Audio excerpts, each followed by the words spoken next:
Donc les idées sur la prévention des maladies chroniques évoluent considérablement depuis quelques années. On a longtemps été focalisé sur l'information de l'individu, ce qu'on pourrait même appeler un peu de l'injonction, c'est-à-dire des conseils donnés aux individus pour qu'ils changent leur mode de vie, en particulier en termes d'alimentation et d'activité physique. Cette stratégie initiale reste valide et il faut la poursuivre indiscutablement, mais il faut l'enrichir d'une autre stratégie qui est une stratégie dite de facilitation. Au fond, ça revient à rendre les choses possibles au niveau de la société. Je vous donne un exemple très concret. On peut dire aux individus et adresser le conseil de faire plus d'activité physique, de cesser d'être sédentaire. Ça, c'est l'injonction. Et la facilitation, ça revient à rendre les choses possibles pour l'activité physique. Par exemple, une stratégie de politique de la ville intégrant la santé publique et qui viserait à permettre aux gens vivant en milieu urbain à faire de l'activité physique, soit dans leurs déplacements, c'est le vélo disponible, des pistes cyclables fiables, etc., ou à avoir accès à des terrains de sport dans de bonnes conditions de qualité et de sécurité. Même chose pour l'alimentation. On peut conseiller aux gens de manger moins gras, de manger peut-être avoir moins de boissons sucrées, etc. Très bien. Il faut continuer à donner ces conseils, mais il faut aussi s'intéresser à la restauration collective, par exemple aux cantines scolaires ou à la restauration dans les entreprises.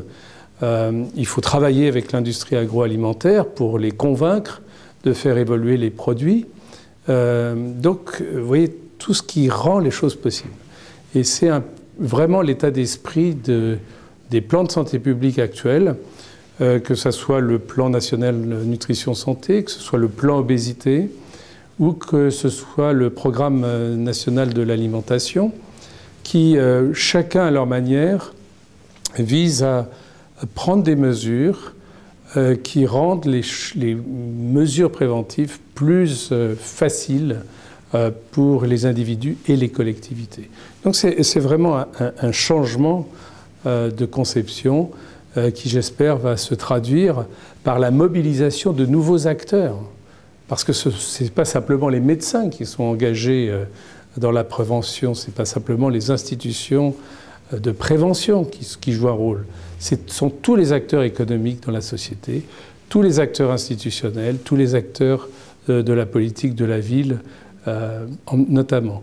Donc il y a nécessité de mobilisation des acteurs économiques, des acteurs institutionnels, des acteurs politiques. Et c'est ça la direction nouvelle de la prévention.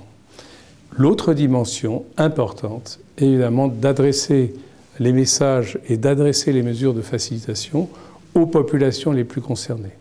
Et je voudrais vraiment parler en premier lieu des personnes en situation de vulnérabilité sociale ou économique, des personnes, des migrants, et qui sont très très vulnérables aux maladies chroniques, singulièrement aux maladies telles que l'obésité, le diabète et les maladies cardiovasculaires. Et il faut vraiment, quand on voit les rapports de 1 à 5 de fréquence de ces maladies entre les populations défavorisées et les populations les plus favorisées, donc quand on voit ce gradient social, il est de notre devoir d'agents engagés dans les politiques de préventive d'avoir des stratégies prenant en compte ces différences sociales.